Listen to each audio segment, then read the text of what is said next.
catch fire, explode. Strong stench. Multiple wounds on the body. All puncture wounds, but hard to tell what caused them. Victim's human, but the attire's elven. Are you certain? How did he come by it? We've so few non-humans in Tucson. Fled, then dropped to the ground to douse the flames.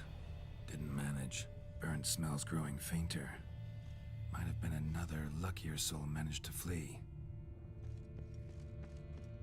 Doublet scorched. Wriggled out of it, tossed it, then ran on.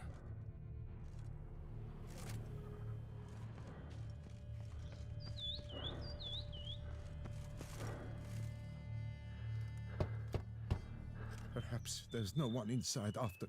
I know you're in there. Breathing's loud and clear. Open up. We mean you no harm.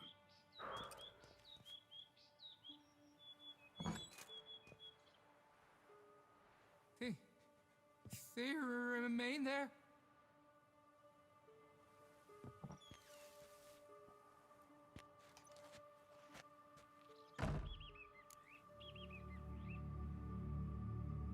Listen, I'm a witcher. I'm here to help you. But if that's gonna happen, you gotta answer some questions first. Who are you exactly? Durant Faucher Plamonton de Safaran, Lord of these lands, and Chairman of the Society of Friends of the History of Tucson. We meet here annually to mark the anniversary of the Elfin Homage. But something like this, why, it's a first. You mentioned them. Who do you mean? Those, I don't know what they were, spirits. It all occurred of a sudden. We were staging a scene, the death of paying homage. There was a flash of light that blinded me completely. I heard cries, though saw nothing. Then felt my own robes were in flames. I broke and ran, threw off my doublet, leapt in here, and it shut and locked the door behind me. They pounded on the door. I thought they would get through. I thought I was done for, but in the end, it grew calm. So while reenacting a scene from the past, somehow, unintentionally, you summoned a specter, a Korgorath, or a tube, maybe. What? What now? Best thing? You gotta do it again, of course. Are you mad? Would you have this thing kill us? No, don't want it to kill anyone. Precisely why I gotta do my job. Summon it again, whatever it is, and tend to it once and for all. Durand, think I can reenact the pledge? The giving of homage, alone? It was a great, momentous event. The surrender of Tucson's last elfin king. You will need at least 3 individuals. You know what I'm gonna ask for. Need your help. But I'll understand if you turn me down. No objections? Good. Let's get to work. Start by clearing the corpses. Got some time. Won't start the reenactment before nightfall. Things of this sort are a lot more likely to work after dusk. One last thing, though. My pay. Don't work for free, you know. Understood. Just keep the danger at bay, and I shall be generous. Through and through.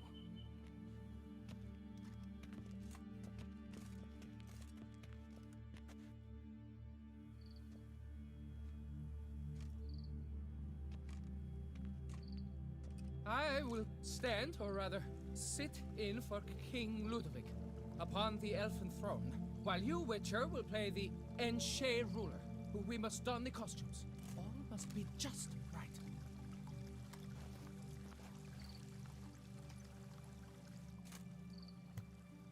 Divethef, the elven king, hosted Ludovic in his own palace upon his own throne, amidst the blinding glow of a plethora of torches.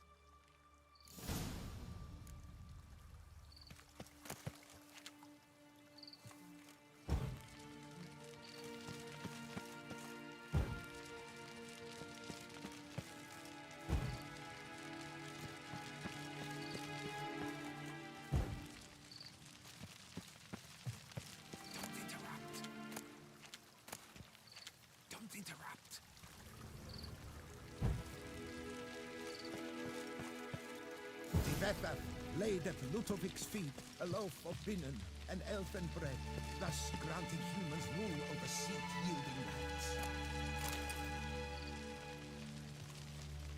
Then Vethaf filled the ornate ceremonial bowls with elfin wine, Gwynnoeth, the sweetest blood of the land that had been torn from him.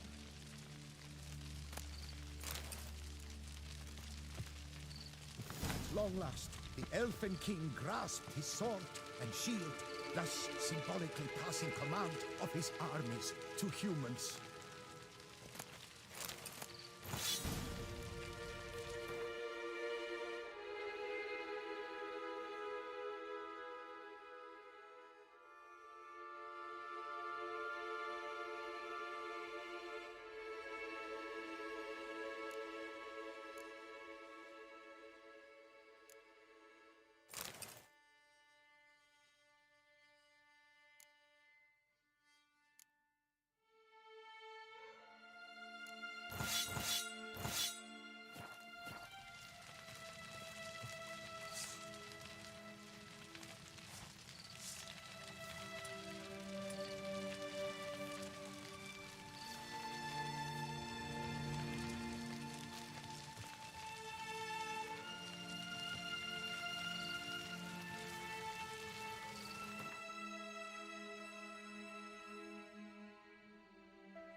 Elfin King, erect in his pride, drew his blade and dropped to his knees, thus acknowledging his final defeat. Don't interrupt. Ludovic then spake. I accept your allegiance and shall return in 1 year's time to... Ah! Look! Look! The statues! Impossible! God's mother!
The sculptures, they came alive.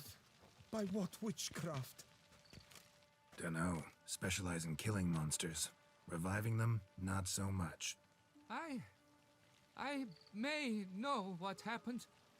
The statues, you see, once stood in the palace of one Defethov.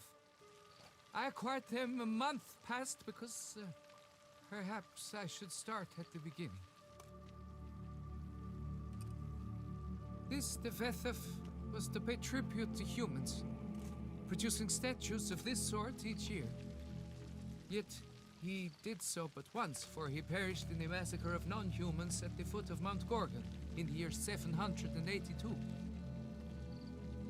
It's fortunate he did too, as Defethov had planned Ludovic's downfall, for he sculpted not statues, but columns that masqueraded as such. Columns activated with words said in homage.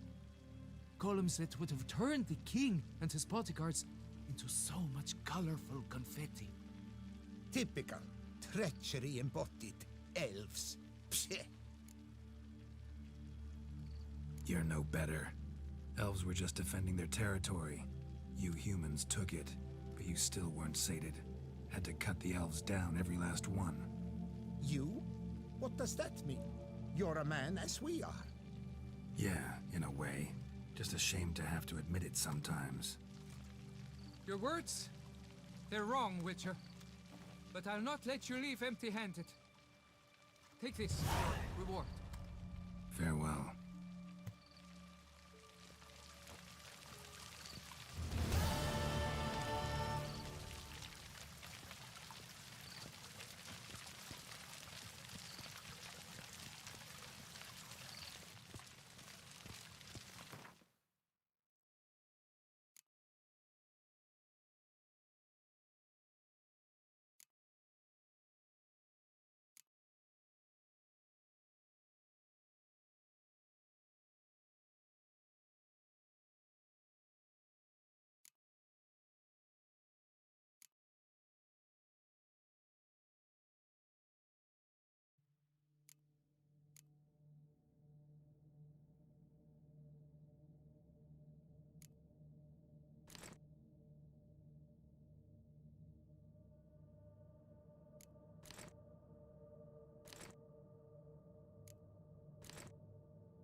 Folks say there's a witch in these parts. Do they? I thank you for your help. Come on, Roach. We've seen that they come when our culture is threatened by the very mountains.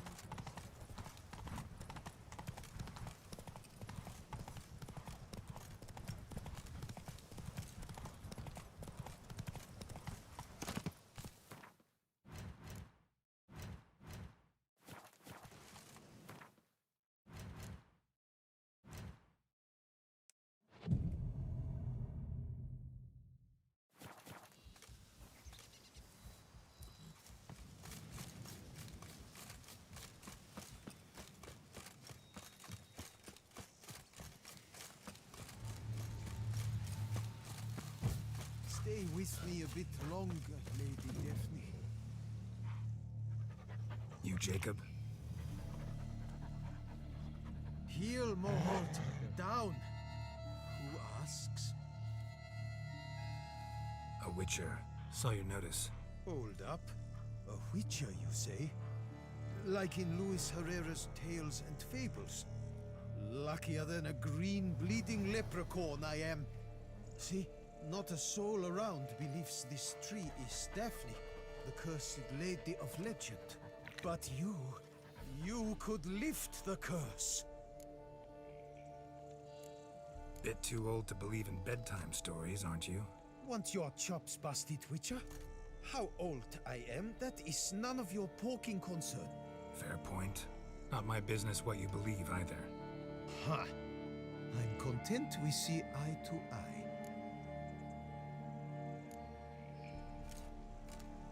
So what makes you think there's a girl cursed inside the tree? Well, I came out with my dog, Moholt, to cut her down.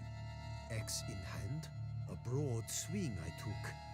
The edge burrowed deep in her trunk, and bum-botch me if blood didn't spurt forth.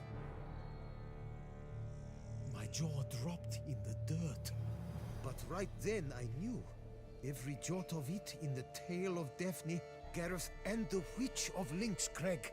Don't tell me. From Herrera's Tales and Fables. You porking bet. Second edition. Amended in octavo. I know those tales by heart. My nan read them to put me to sleep. Guess she read it cover to cover, colophon included. Got me curious, gotta admit. You really think the old tales are true? Taking the weepy, are you? Do you think me balmy? No, it's just these are dark, grim times. No room for knights pure of heart or happily ever afters. So I don't often run into folk like you. Yes, true, the times are crud pie. But I see this as all the more reason to remember the tales. My gran would say, if you know not what to do, think to the chessboard knight and noble Alondra, and the path they would choose. She schooled me so thorough in it, I could not do otherwise even if I wished to. Let me take a look at the tree. Careful now.